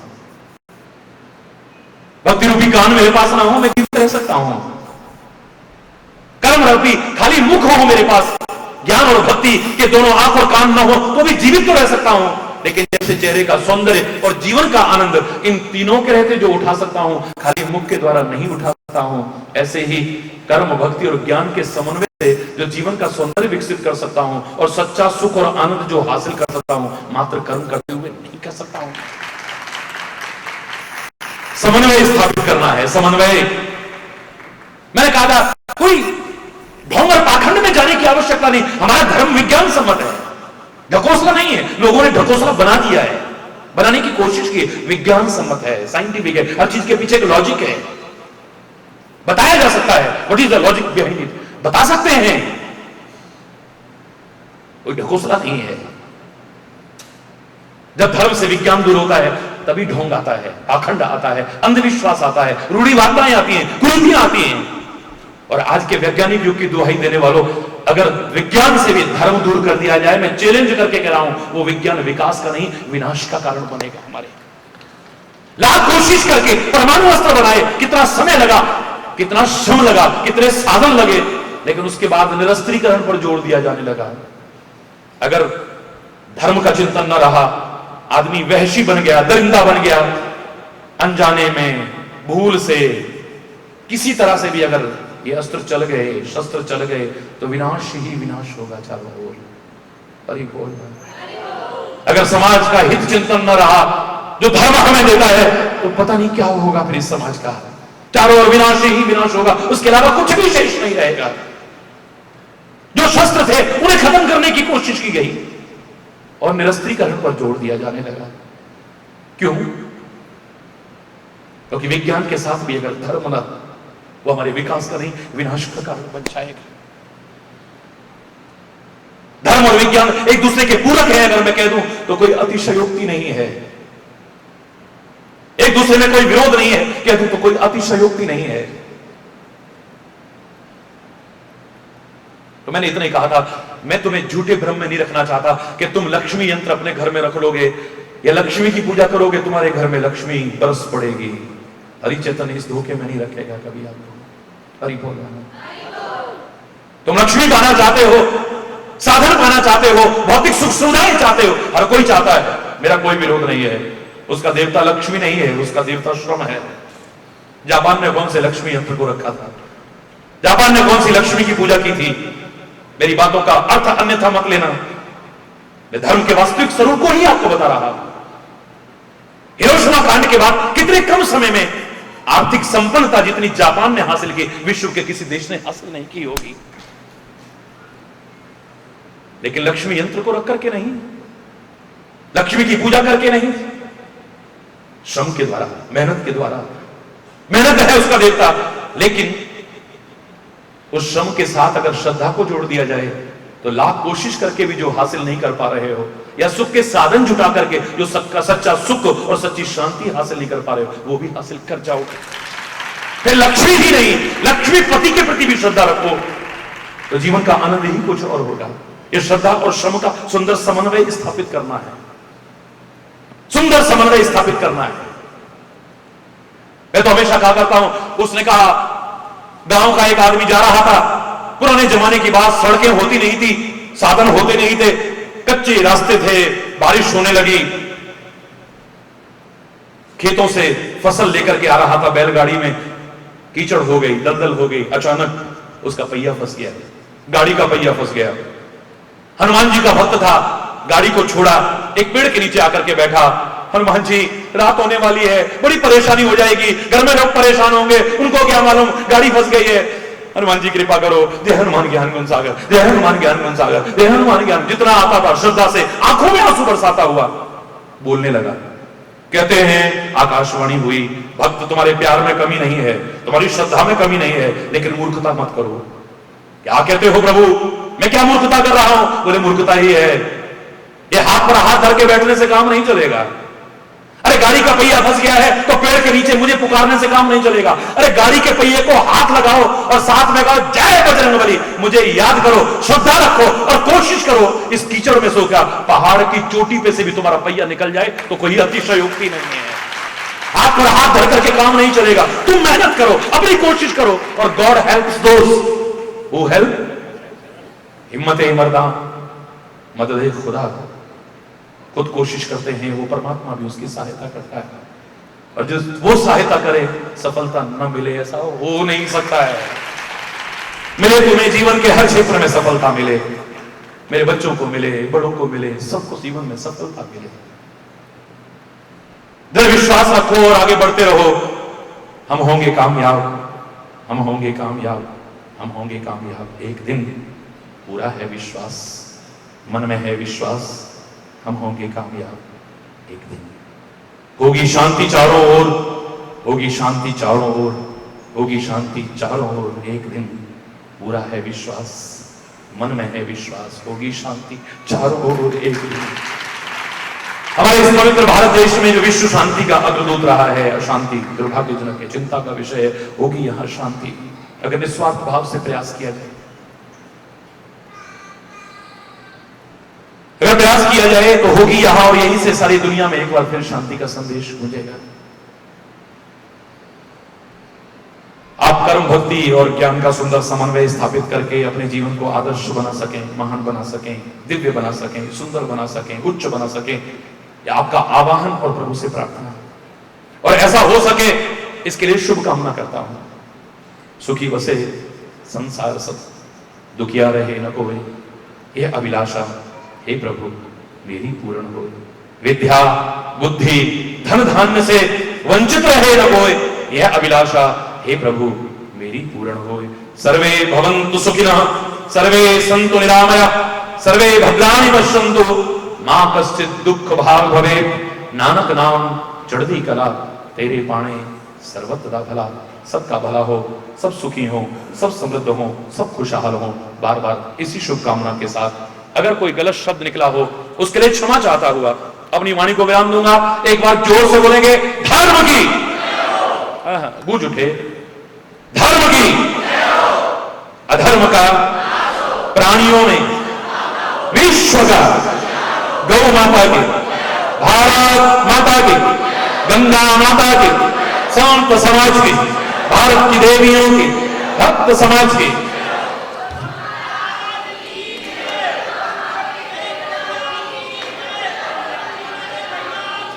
वृंदावन बिहारी लाल की जय जय।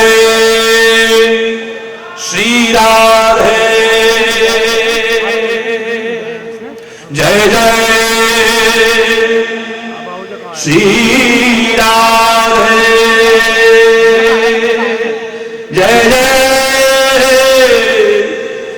श्री राधे। ये तो बहाना है खाली, हाथ कृष्ट करने की कोशिश मत करना।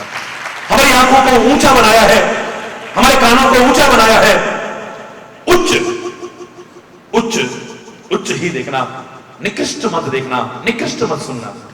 इस वाणी से उच्च चिंतन को बोलना, निकृष्ट चिंतन को मत पेश करना, अच्छी अच्छी चीजों का भक्षण करना इस मुख के द्वारा, अभक्ष्य चीजों का भक्षण करके प्रकृति के नियमों की अवहेलना मत करना। हृदय को भी बहुत ऊंचा बना करके रखा है कि हृदय में भावनाएं बहुत ऊंची ऊंची भावनाएं हो, कभी नीची भावनाएं ना हो।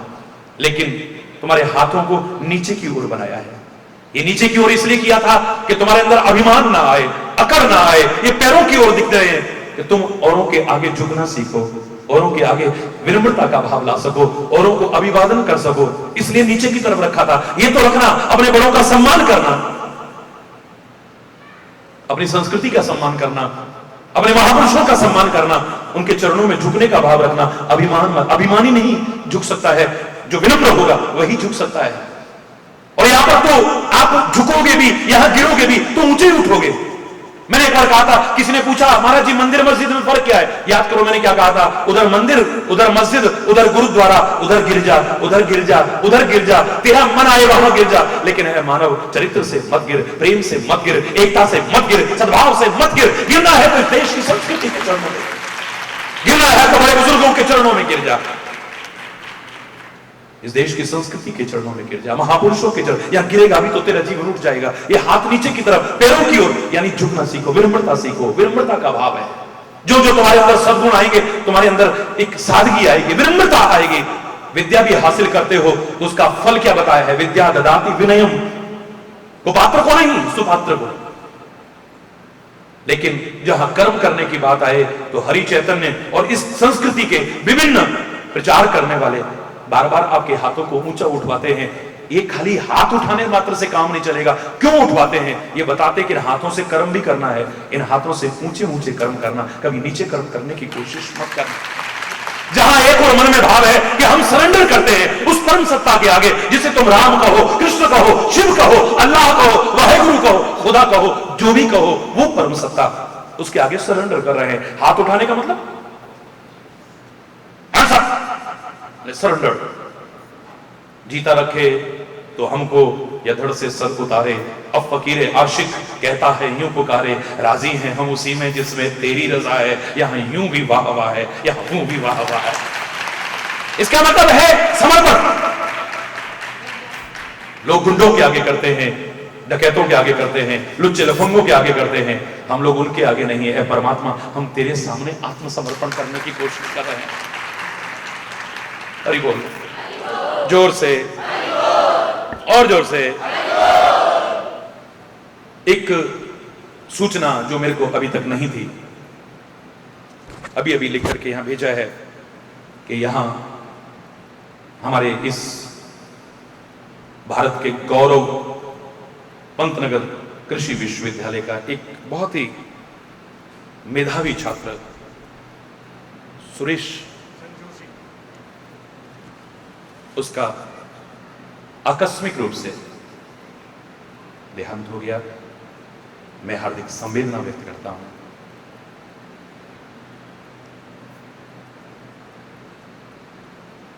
उसकी आत्मा की शांति के लिए प्रार्थना करता हूं।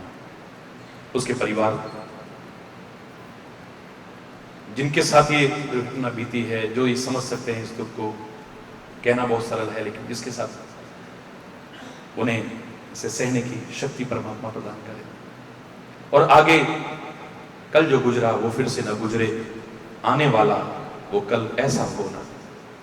सब सुखी रहें, समृद्ध रहें, खुशहाल रहें, बने रहें, और अपने इस भारत को और समाज को और बनाने की कोशिश करें। ये परमात्मा से प्रार्थना करता हूं। मैं यहाँ के रोटरी क्लब, यहाँ के वाइस चांसलर हमारे गौतम जी, उनके सभी सहयोगी, एक एक का नाम कहां तक लूं मैं, तो पिछली बार भी देखा कि हमारे सिंह साहब हो या कोई भी, सभी लोग, और रेखा जी वगैरह, सभी लोगों ने जिस उत्साह से, जिस श्रद्धा से, जिस आस्था से, जिस प्यार से, जिन भावनाओं से आयोजन किया, मैं उनकी भावनाओं की कदर करके ही यहां पहुंचा हूं। और हमेशा से आप जानते हैं ये वाणी को बिकी हुई वाणी तो है नहीं, मैं कोई प्रोफेशनल कथावाचक तो हूं नहीं।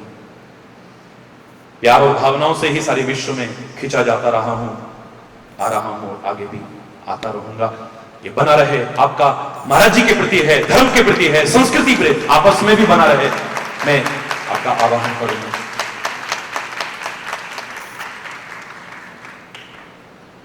मन तो करता है बहुत कुछ कहने को,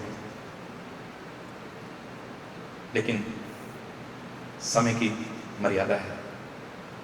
मुझे पूर्व सूचना जो थी 4 बजे से 6 बजे तक की थी, लेकिन आकस्मिक आपने जो परिवर्तन थोड़ा सा किया, फिर भी आपकी भावनाओं की कदर करते हुए 5 बजे से प्रारंभ हुआ, क्योंकि अनेक आदतों में से अब इसे बुरी कहें या अच्छी, ये आदत में सुधार नहीं पाऊंगा। समय की पाबंदी, पंक्चुअलिटी की आदत बचपन से हमारे जीवन में रच गई है।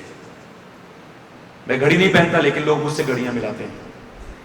और मैं इतना जरूर कहूंगा कि समय की कदर अगर हमने न की तो समय भी किसी का गुलाम नहीं है, ये भी हमारी कोई कदर नहीं करेगा। अगर अपनी कदर करना चाहते हो तो समय की कदर करना सीख लो। जीवन के एक भी अमूल्य क्षण को व्यर्थ में नष्ट करने की कोशिश मत करो। व्यर्थ के चिंतन में, व्यर्थ के वार्तालाप में, व्यर्थ के क्रियाकलापों में कभी नष्ट करने की कोशिश मत करना। ये समय हो, साधन हो, जीवन हो, श्वास हो, जो कुछ ईश्वर की कृपा से या हमारे प्रयास से हमें मिला है, इसका भोग नहीं करना है, मात्र इसका उपभोग नहीं करना है, मात्र इसका उपयोग नहीं करना है, मात्र इसका सदुपयोग करने की कोशिश करनी है। और सदुपयोग न करो तो दुरुपयोग करने की कोशिश मत करना। जो कुछ भी मिला है, चिंतन मिला है तो, शक्ति मिली है तो, सामर्थ्य मिली है तो, साधन मिले हैं तो, जीवन मिला है, इसका सदुपयोग करना है। और आज आपने इन अमूल्य क्षणों का सदुपयोग किया है। आपने आपकी भावनाओं को बार बार नमन, बार बार नमन, लाभान्वित हो सकें। जो मैं कह रहा था, इस बात को हम जीवन में अपना सकें कि हमें ठीक से रहना आ जाए, ठीक से कहना आ जाए। और जो सहन शक्ति का अभाव होता जा रहा है, आज माँ बाप की बात बच्चों को सहन नहीं है, बच्चों को माँ बाप की बात सहन नहीं है, पति पत्नी को एक दूसरे की बात सहन नहीं है, भाई भाई को एक दूसरे की बात सहन नहीं है, समाज में एक दूसरे को एक दूसरे की बात सहन नहीं है, शिक्षक को विद्यार्थी की बात सहन नहीं है, विद्यार्थी को शिक्षक की बात सहन नहीं है। सहन शक्तियों का जो अभाव होता जा रहा है, अगर सहना आ जाए जहां आवश्यक हो। मैं उसके बारे में बात नहीं कर रहा कि अन्याय को सहना भी एक अपराध है, मैं उसके बारे में नहीं कर रहा हूं। जहां सहना चाहिए वहां सहना आ जाए, ठीक से कहना आ जाए बात को, और समाज में ठीक से रहना आ जाए। इस समाज की दशा ही कुछ और होगी, और हो जाए। मैं परमात्मा से प्रार्थना और आपसे आह्वान करता हूं।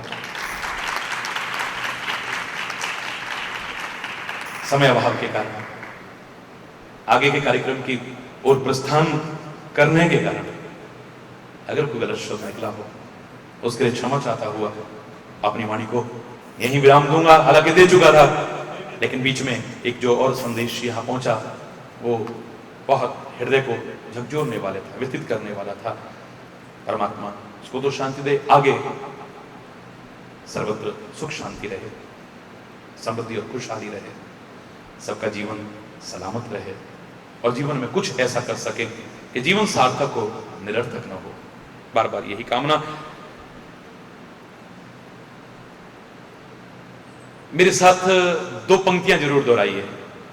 आओ मिलके विचार करें,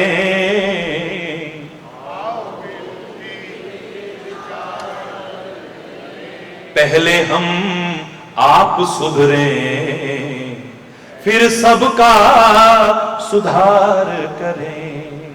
पहले हम आप सुधरें, फिर सबका सुधार करें। ऐसा जीवन हमारा हो,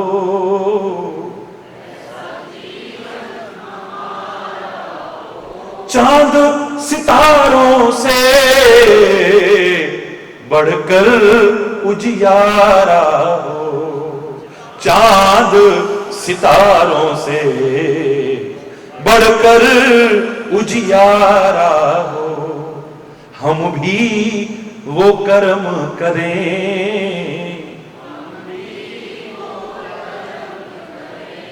जब तक दुनिया रहे सूरज की तरह चमके, जब तक दुनिया रहे सूरज की तरह चमके, बचे पाप कमाई से, बचे सदा शुभ कर्म करें, रहे दूर बुराई से, सदा शुभ कर्म करें, रहे दूर बुराई से।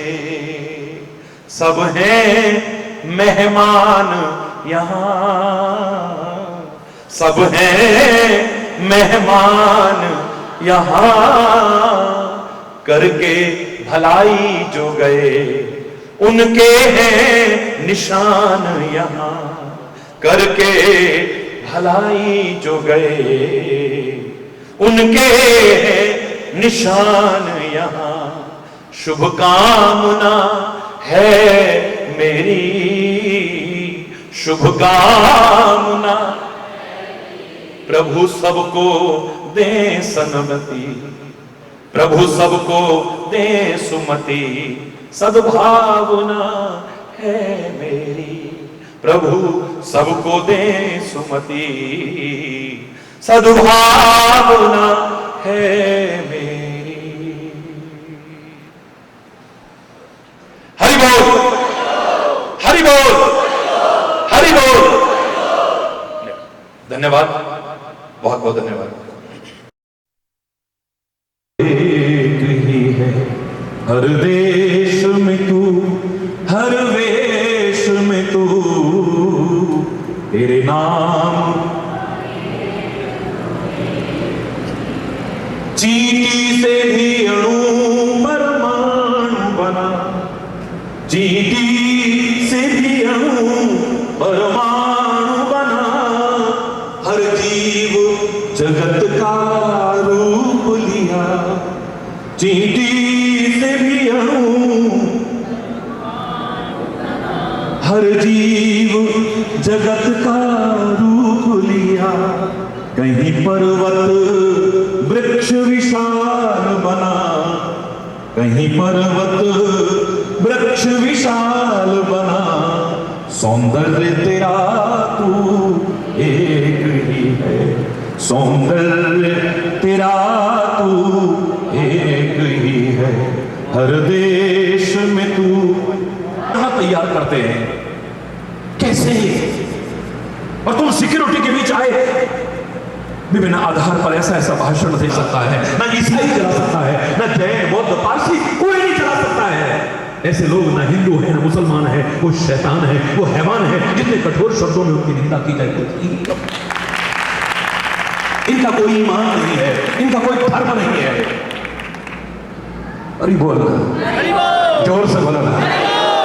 अरे करोड़ों करोड़ों लोग आप जानते हैं, नित्य सामने तो लाखों लोग होते हैं, टेलीविजन पर भी करोड़ों लोग देखते हुए सारे विश्व में हरि बोल की ध्वनि से गुंजायमान करने की कोशिश करते हैं। और इस हरित क्रांति को लेकर के चलने वाले विश्वविद्यालय में हरि शब्द की तो महत्ता और भी बढ़ जाती है। हरि बोल, जोर से।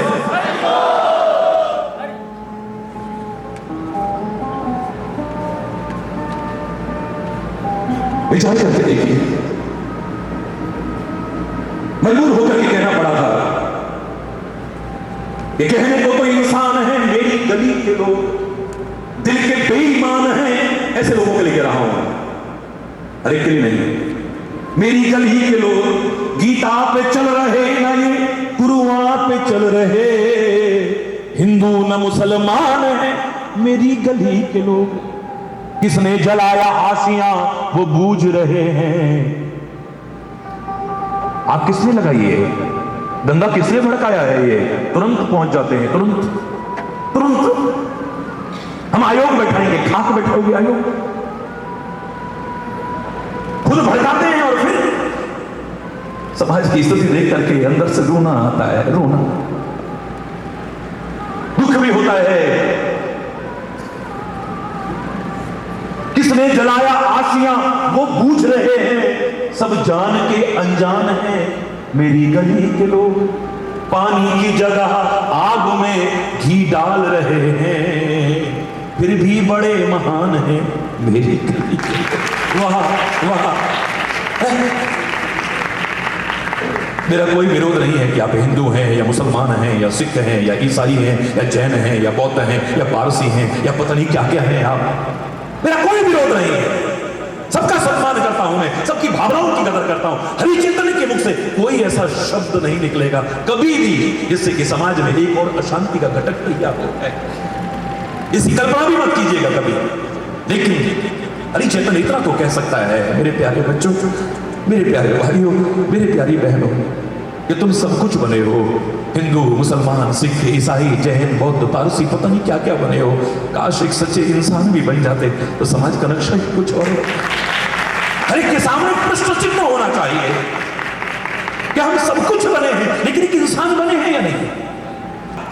मेले में जाकर के आनंद आता है, हर कोई सहमत है इससे।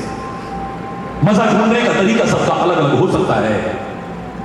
कोई झूले में झूल करके मजा लेता है, कोई शॉपिंग करके मजा लेता है, कोई चाट पकौड़ी खा के मजा लेता है, कोई वहां पर सर्कस देख के मजा लेता है, कोई डांस हो रहा है उसको देख करके मजा लेता है, कोई विभिन्न प्रकार के कर्तव्य हो रहे हैं उनको देख करके मजा लेता है, कोई पास में पवित्र उपासना स्थल है उसके दर्शन करके आनंद लेता है, कोई वहां पर कोई सुंदर आयोजन चल रहा है उसमें सम्मिलित होकर के आनंद लेता है। इतना तो जरूर है कि मेले में जाकर के मजा आता है, आनंद आता है। लेकिन जिसको मेले में ठीक से चलना ना आए, जिसको मेले में ठीक से बोलना ना आए, जिसको मेले में ठीक से रहना ना आए, जिसको मेले में ठीक से व्यवहार करना ना आए, उसके लिए मेला कब झमेला बन जाए। एक क्षण नहीं लगेगा। देख कर ही चलते हो, जवान संभाल के बोल, लड़ना शुरू हो गया वहीं पे। वो मेला अब मजा देने वाला नहीं, कब झमेला बन जाएगा कोई पता नहीं है।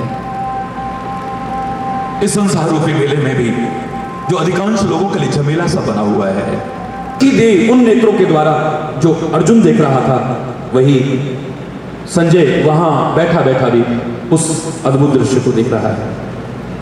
ये एक अलग विषय है, महत्वपूर्ण विषय है, लेकिन मैं ये कहूंगा कि आज जो समाज के चिंतन की आवश्यकता है, ये उन लोगों के लिए कह रहा हूं जो कहते हैं कि हमें नहीं दिखता, हम कैसे मान लें। इस तार में से करंट जा रहा है लेकिन आपको दिखता नहीं। आपकी अल्पज्ञता का परिचय होगा, आपकी मूर्खता का परिचय आपका होगा अगर आपकी आंखों से आपको न दिखे और आप स्वीकार न करें।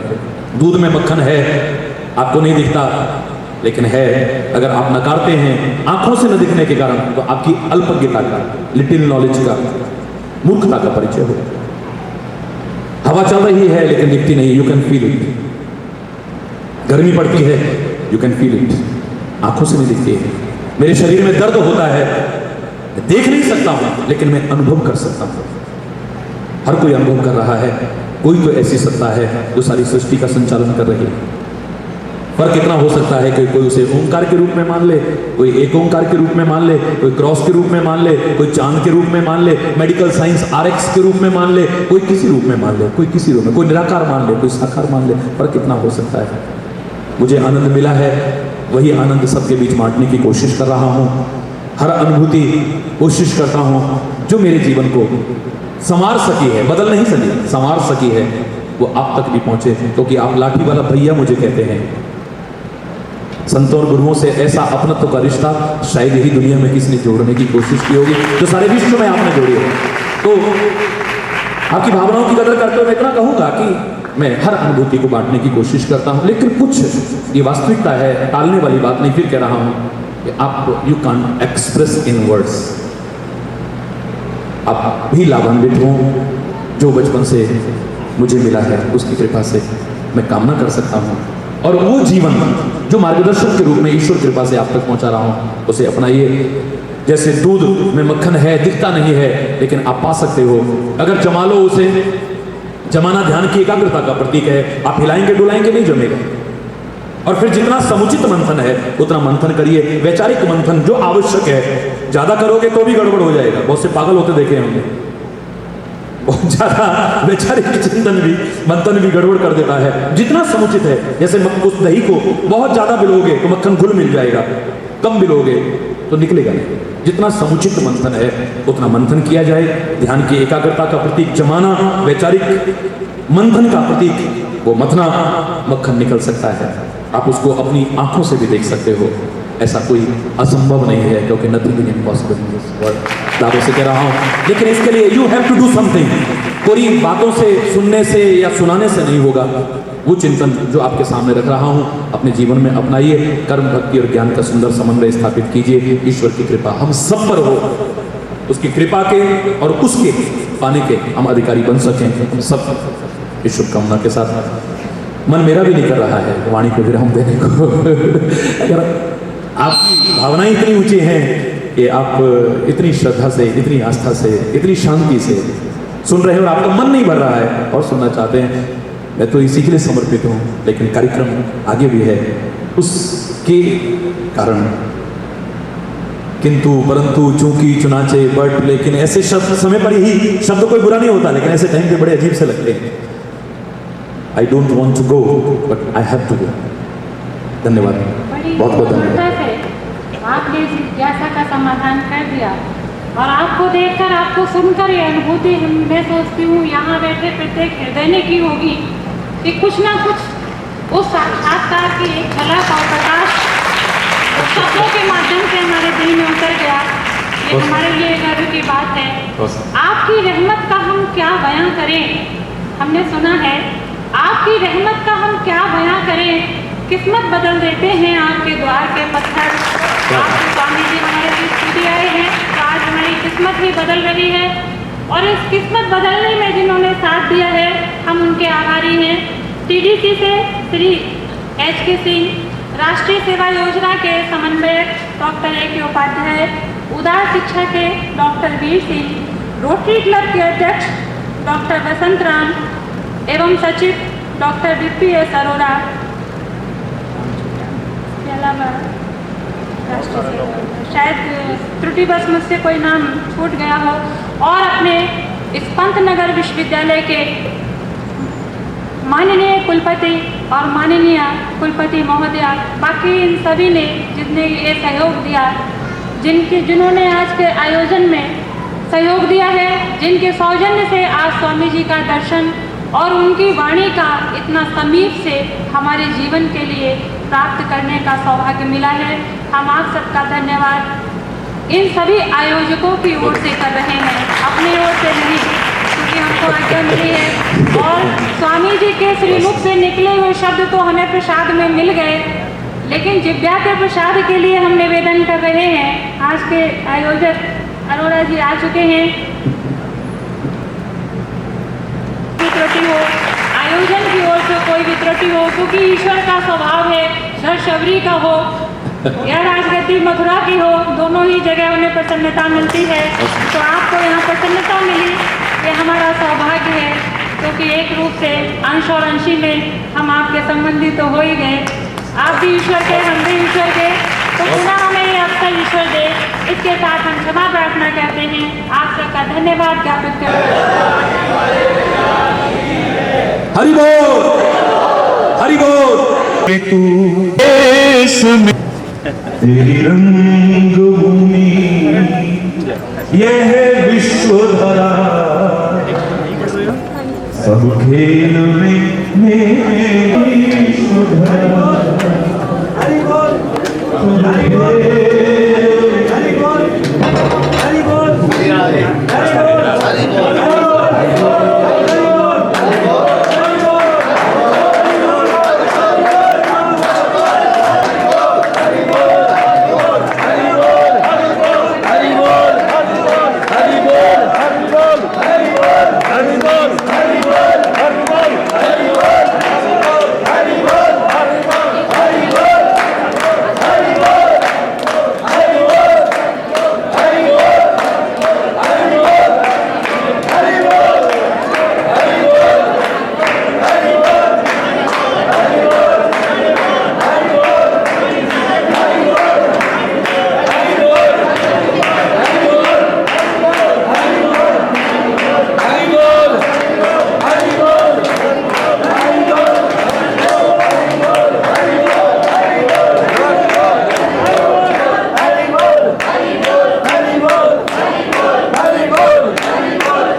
बेटा पैर ना आ जाए, पैर ना आ जाए।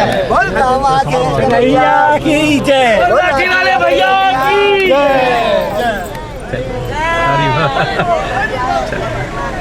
College first year. बहुत अच्छा। कहाँ से? हम लोग रानीखेत से। हम दोनों ये रानीखेत से? रानीखेत किसके वजह बेटा? रानीखेत हम लोग रानीखेत पे